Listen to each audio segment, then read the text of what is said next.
Hello everybody and welcome back to the channel. I've just recorded this video for an hour and I wasn't recording with my mic on. So we're going to keep this short and simple. It's going to be a beginner tutorial on demystifying blueprint interfaces and how we can interact with any object in the world.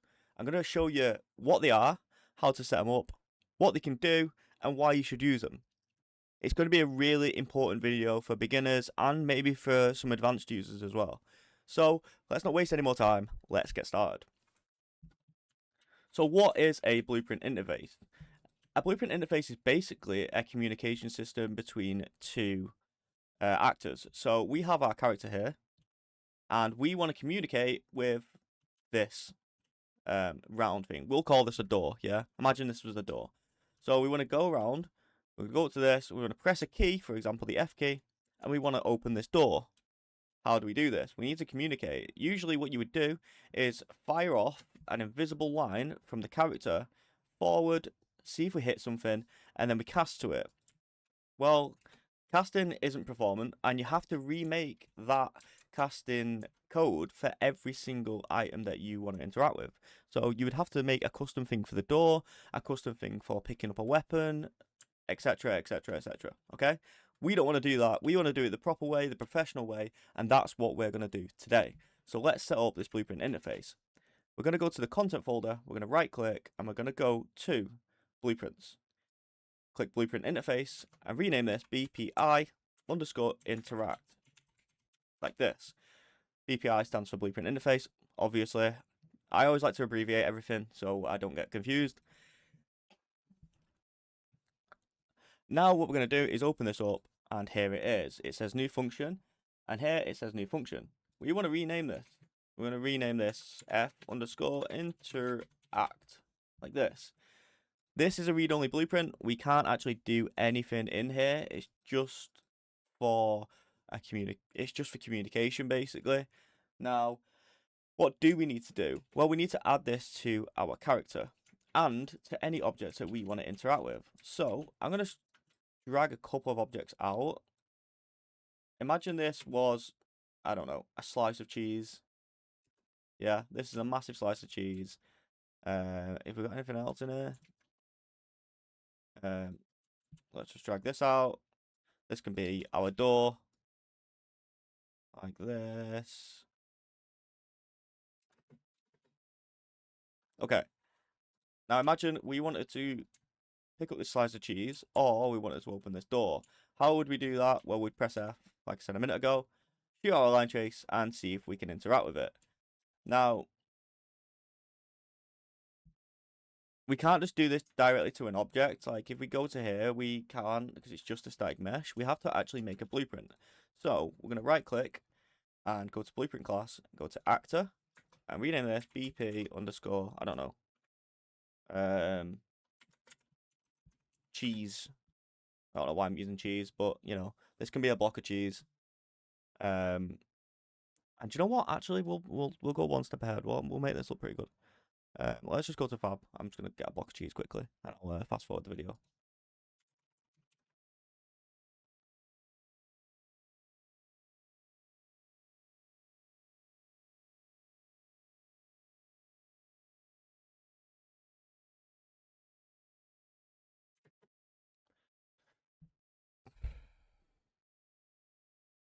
Okay, I've just downloaded a block of cheese off the internet. Never thought I would say that in my life, but you know, we're gonna add a static mesh. Rename it cheese mesh. Cheese. I'm gonna add our block of cheese. While that is big, let's just click this little lock icon, do 0.1, make it tiny, and then we can drag this into the world. Now, let's just put it on there. Okay, right. Now, these two objects we can't interact with, but the cheese we can. But we need to give it a way of communicating between our character and this. So let's do that. Let's go to class settings, go to implemented interfaces. And then we're going to add, and we're going to search for interact, BPI interact. This will give us the option to add this here. Okay, so let's compile and double click here, once the player goes up to this, presses F, and interacts with it, it'll do this line of code. So we're going to actually just add a delay. We're going to add a delay of 1 second like this. And then we're going to destroy actor. So we're going to make it destroy itself. So it looks like we've just picked it up. If we go and do this, it's not going to do anything because we need to set up the code in our BP third person character or any character that you're using. So let's just go to blueprints, BP third person character, and here we are. If we just right click and search for F key, this is going to be my interact key. Like this. This is the key we're going to use to interact. So when we press this while controlling our character, it's going to do a line trace, which is shooting a line from here to see if we can interact. So let's set this up.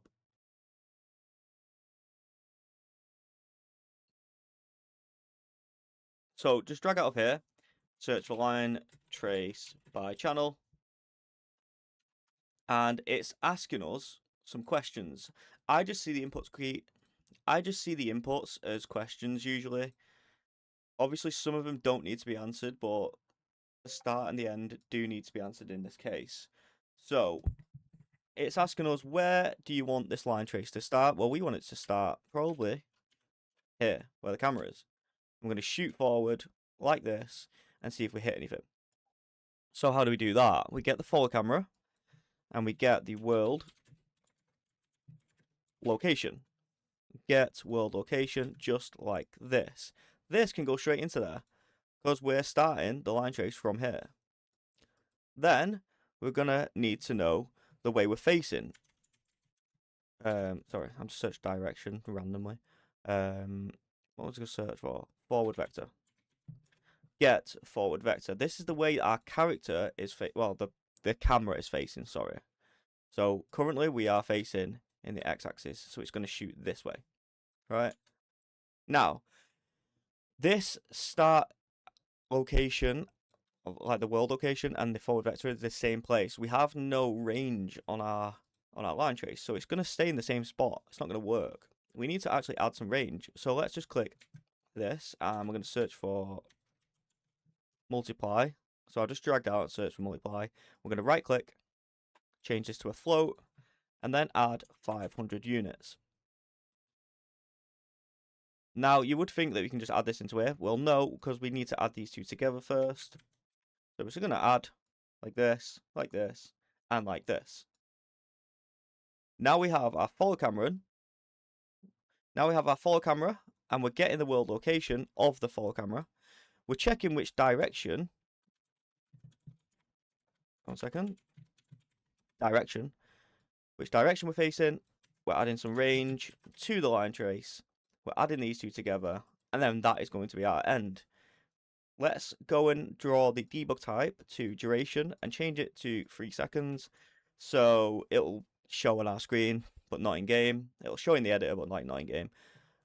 We'll draw this for 3 seconds, so it's on our screen for 3 seconds. And then if we hit something, it'll turn green. If we don't, it'll be red. And we can go and test this out now. So let's just go and click play. Did not mean to do that. And we can press F. And it is shooting a line trace. Okay, as you can see. Now, you're probably thinking, well, why is it starting behind the player and only going so far? That's because our camera is like way further back than our character. So we need to add a bit more range. So let's add 1000 like this. And click play. And press F. And we are hitting the floor. It's not doing anything. And we're hitting this. But this is the way you see if it's working. You go to here. And we can check if it turns green. Like that. So we hit something and it's turned green. Everything is working according to plan. Apart from the fact that we have to press F every single time. We don't want to do that. We want to be able to hold F. We want to be able to do over stuff. So let's set up the input action to make this work properly. So we're going to go into inputs, actions. Right click, go to inputs and search for input action. like this. Rename this IA_interact for input action interact. Save everything. We don't need to do anything in here, so we can actually just, not open that. And then let's go back to the input folder, go to IMC, which is the input mapping context, which holds all of our mappings. So as you can see here, space, WASD, our move keys, our look keys for our camera, everything. We're going to search for interact, add that, click the little down arrow, click the little keyboard because it's asking us another question. Well, what key do you want to use? We're going to use the F key. Now what we can do is just search for IA_interact like this. And this is just basically the F key, which we had earlier. But we can do more stuff. Like, we can just hold it down now. We can hold down the F key and it'll shoot off a load of line tracers. We can do the started, which is just press it once. And we can do like cancel completed. That's mostly for cancelling stuff. And let's just, move this up here. And we can do this in triggered. I'll show you the difference, because a minute ago we were pressing it individually for each line trace. Now what we can do is hold it down, and we're shooting loads of them, right? So we're checking, oh, can I interact with this? Can I interact with this? Can I interact with this? Yeah? This, and then the cheese. Okay. Now, we want to use this as a tool to find out if we can interact with something, or something is interactable, or something has some code behind it. Right now, this wall doesn't have any code. This table doesn't have any code. The cheese doesn't have any code. But, wait, no, the cheese does have code. We had code, didn't we? Yeah, we did. Okay, the cheese does have code, but we don't have a way to communicate. So, let's go to class settings and add this interface to our third-person character.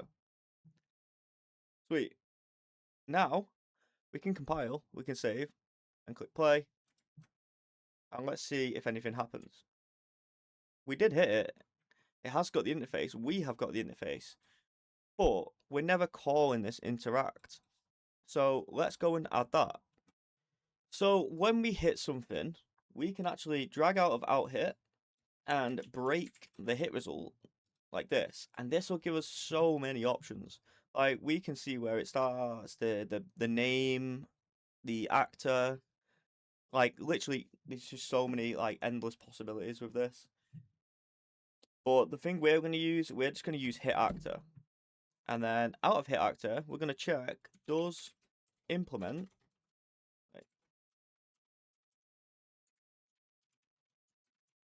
Wait, does object implement? Yeah, okay, this one. Does object implement interface? I think this has changed. It used to be does implement interface. Maybe it didn't, but Which interface are we going to use? Well, it's going to be this one right here, the one we created. So it's going to be the interact one. So search for interact, like this.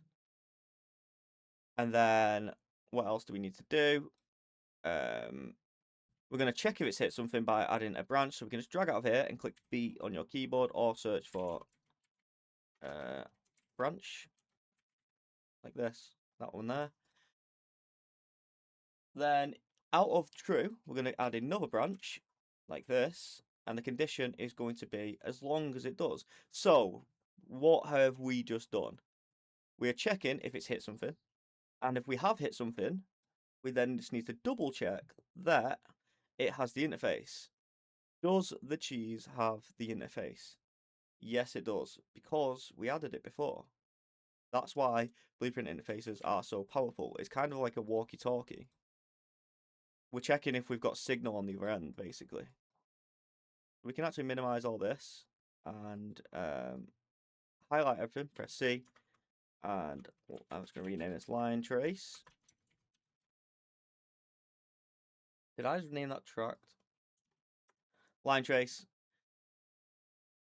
And then let's click compile and play, see if it does anything, which it won't. Okay, we're still not doing anything. Why not? Because we never called our BPI interact. So out of true,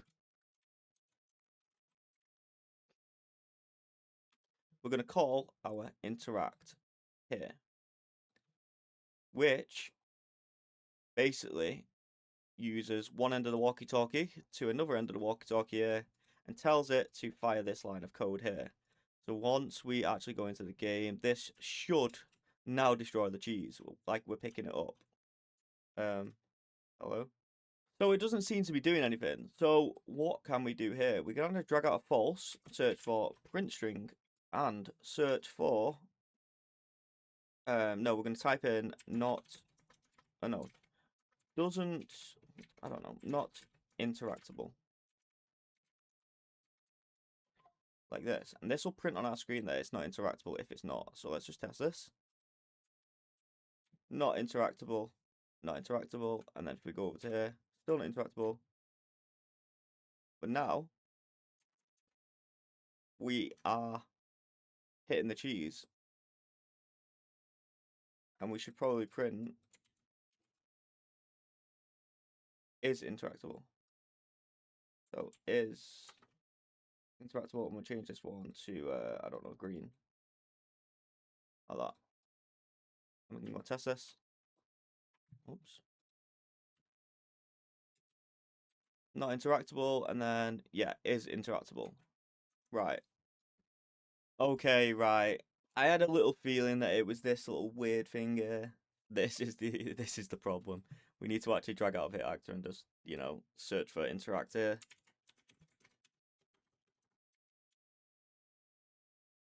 And there we go. The interact message. So I mean, this is the thing with tutorials, like you can be making the tutorial and make mistakes, but I think it's good to show it rather than pretend that nobody makes mistakes, because I definitely do make mistakes. But now, for example, the next time I do this, like the next time I create a line trace like this with the hit actor and we'll check for something, I will know next time to actually drag out and search for this instead of doing it manually, which is pretty good. So it's all a learning experience, and we can actually compile and play, and we can go over here, and now we can destroy the cheese. There we go. Finally, we destroyed the cheese. Okay, right. Now, okay, so let's go and do something else. Let me duplicate this cheese. We'll call this cheese 2. And I don't know, we'll change the color or something.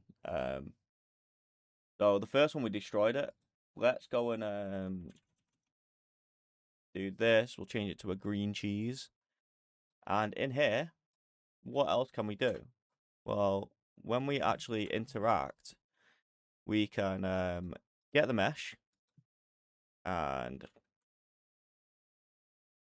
set simulate physics like this, and we'll simulate the physics, for example. So let's drag our green cheese in. We're going to drag it up here, and you will see what happens. So this is why it's so good to use blueprint interfaces, because we would have to cast to this one, and we'd have to write the code for each single one, which is not good. So we pick up that cheese, this one, we simulate the physics, and it drops from midair. And then we'll make another one. We'll change this one to blue. Or red. We'll do red. And then instead of simulating the physics, what I want to do is do this. And let's change it into something else. So let's just connect this up here. New mesh. And let's change this into